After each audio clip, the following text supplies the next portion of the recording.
Economic Hitman, officially I worked for a consulting firm called Charles C. Main in Boston. We had about 2,000 employees, consultants, professional people. My official title was chief economist.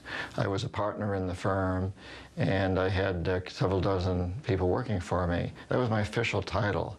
But really, tongue-in-cheek, I was an economic hitman, which essentially is a con artist.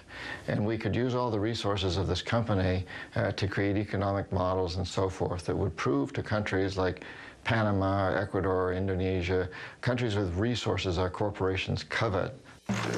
We economic hitmen have managed to create the world's first truly global empire, and it's basically a secret empire.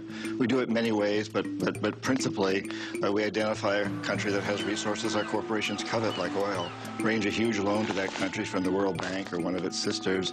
The money never actually goes to the country. It goes to our own corporations to build big infrastructure projects in that country that help a few very wealthy people, but don't benefit the majority of the people who are too poor to buy electricity or have cars to drive on the highways, and yet they're left holding a huge debt that they can't repay.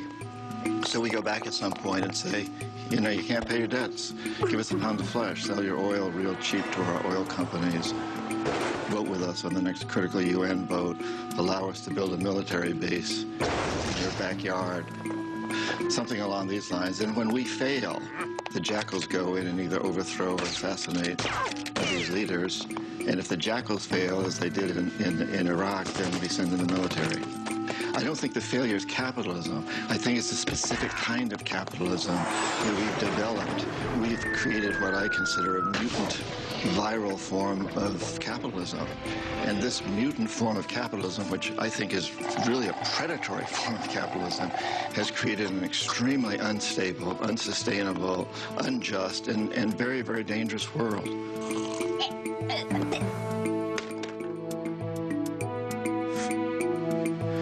I've met a lot of terrorists. I've interviewed them for books. I've never met one who wanted to be a terrorist. They're desperate people. If we want to get rid of terrorism, we must get rid of the root causes, that cancer that is destroying our whole system. Because I think it's really important that we understand today we cannot have homeland security unless we understand that the whole planet is our homeland.